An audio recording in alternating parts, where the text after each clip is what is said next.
Aloha friends, it's Robert Stellick with Blue Planet Surf. I'm here with Jeff Argoff of eFoil Solutions. Jeff's the designer of our new retracting rear leash. It's a great solution for foiling. It keeps the leash from dragging in the water. It's got more tension, it's smaller, lighter, just an excellent solution for foiling.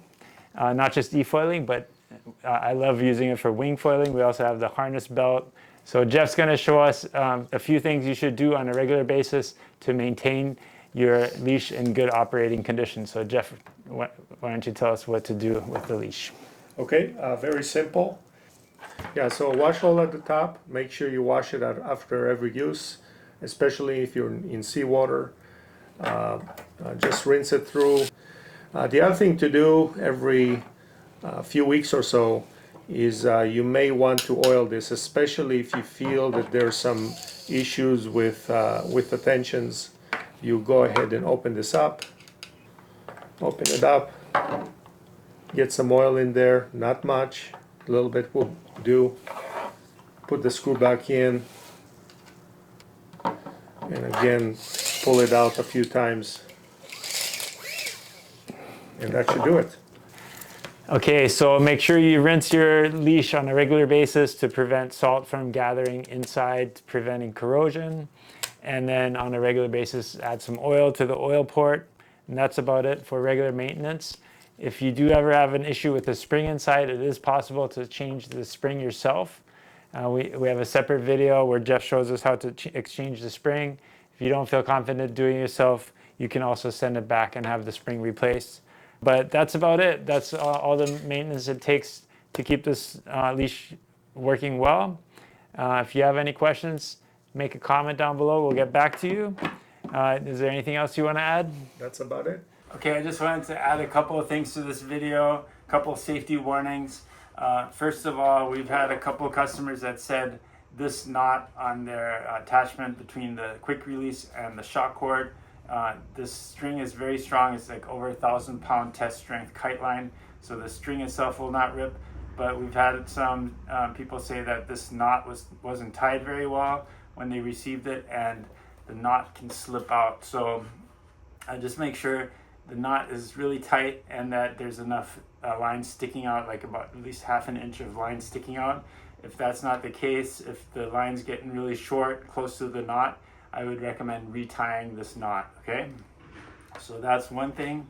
The other thing was the buckle. We had a couple people say that this buckle came undone while they're using it, so make sure nothing can push against this buckle while you're using it. Make sure the buckle's kind of out of the way, and because yeah, if it gets pushed while using it, it can kind of come undone like this. And definitely, I don't recommend putting a wrist leash wing attachment over the belt, because the wrist leash itself can put pressure on the buckle. And then also what happens if the buckle does come off by accident, the wing leash will just slide off and your wing can fly away basically. So it's better to attach your wing to the belt with a tether, like a permanent attachment that doesn't come off. Another thing about the tether, I recommend putting the tether directly around the center strap. We've had a customer that had their wing attached to this strap here, and you know, when the strong winds and the wing pulling really hard, this thread pulled out, and he lost his wing because the strap ripped off basically. So attaching the wing tether to the belt itself is going to be more solid. And then make sure also, you want to make sure that this Velcro in the back is attached really well to the Velcro. We've had someone that said that this Velcro came off and ripped off when he was using the belt. So, you know, so we'll take responsibility for anything that gets damaged, breaks on the leash itself. But just make sure you're safe. We don't want you to lose any gear.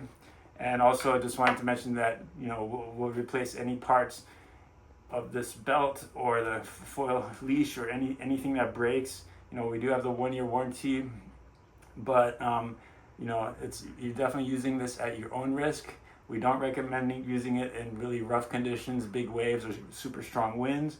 You know, it is a safety leash keeps your board away from you in a wipeout. But you know, just if you're using it in really heavy conditions, this might not be the ideal leash for that. So, you know, just be safe out there. Make sure the leash is properly maintained. If you have any questions, let us know, and we're definitely there to support you. Thank you for watching. Check it out at eFoil Solutions and BluePlanetSurf.com. See you on the water. Aloha.